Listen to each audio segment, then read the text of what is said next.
Saidoo fi Rozaanii himmoshooramanidha maqaa. Tamoshoru himmoshooraman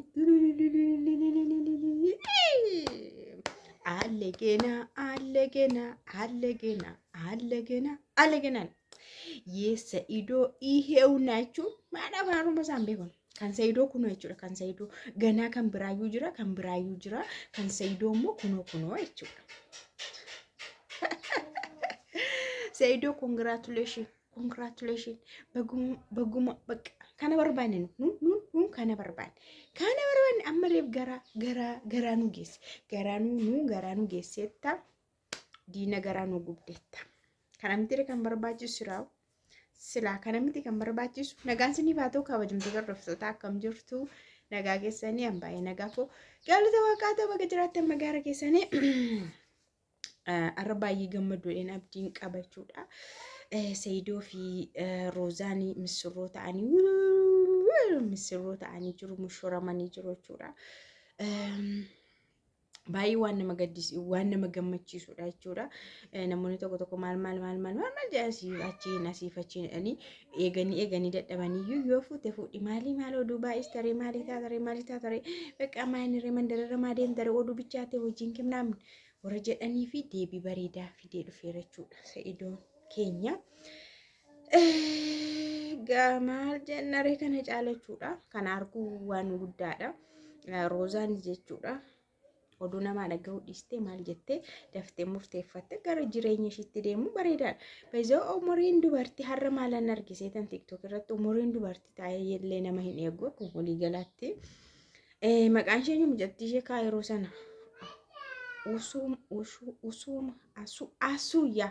asuu sana nangadde dhugaa imimmaantu jana guute jechuudha.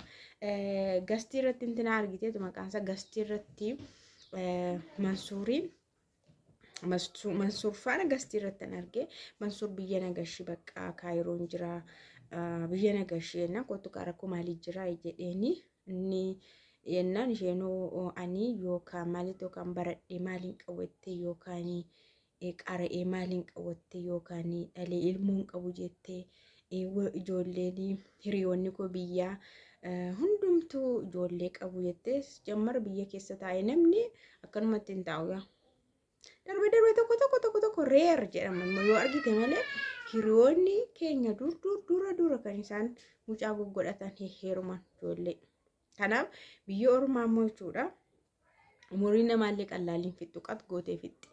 Yookaan sadarkaa wayirra siin geessistu yookaan mana ijaarratu yookaan jireenya qabeenyaan godhatu yookaan mucaa lafan kaawwatu bakka waa meeqa dhabduudha biyyi namaa kun jechuudha. Keessattuu baqattummaan kun immoo ma faayidaa inni hin boosse na azansiiste dhugaa.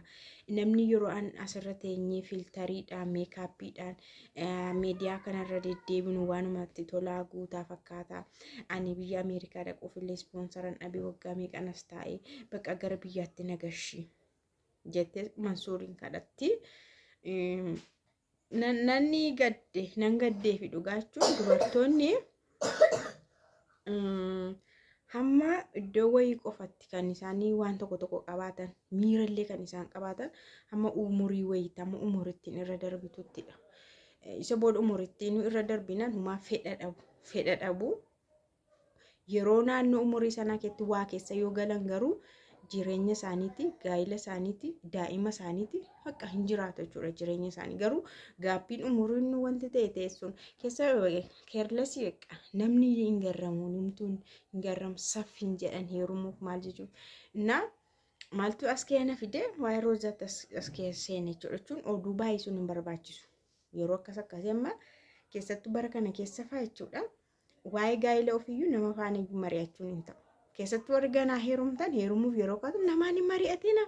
Xuruu miti jechuun ijji namaa xuruu miti, gurri namaa xuruu miti, namni sitti naafu jira, namni maarsiin jira.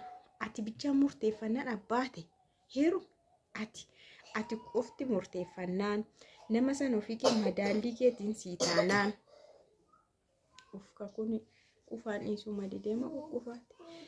Anayyuu na qabeera isheerra ishee mana barumsaatti qabe.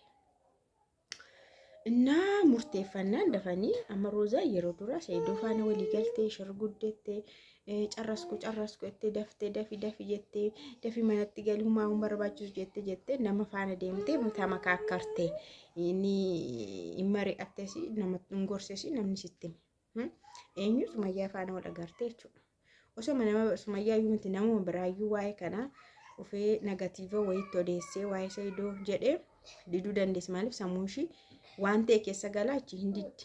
Garuu ati murteeffannaan yaanni sun siitaan namni sun siitaanaan karaa keetiin madaallii qabdamti siitaanaan namaan mari'achuun hin barbaachisu kalaas.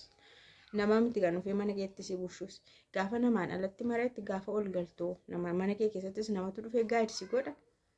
Waa'ee abbaa mana kee waa'ee jireenya keessan waa'ee mana namni miti gaayid kan si godhu sidha waan ta'eef daddafanii xumura keessattuu bara kana immoo baay'ee rakkisaadha namni baay'ee aschaggaaridha dhugaa rabbii na congratulation jechuudhaafan dhufee warri gammadanis warri dallantanis congratulation maa gochuu hin danda'amu warri boossanis warri kolfitanis congratulation maa gochuu hin danda'amu gara fuuldura yaasuu birraa congratulation yaasuu Kalesa way yoomidha video way gadhiisan hin fuudhis Roozaa ma fuudhuu qabdu anaataati moo anatu barbaadade inni immoo waanuma Saayidoon tuqutuqu anaataatidha maal dubbiin akkasii na kan maalii irraanfatta ijoollee keessa maal keessa irraanfachiiste na Roozaa fuudhee haa gaddu jechuun Roozaan kan jaartii way fuudhee akka gaddu akka boo'u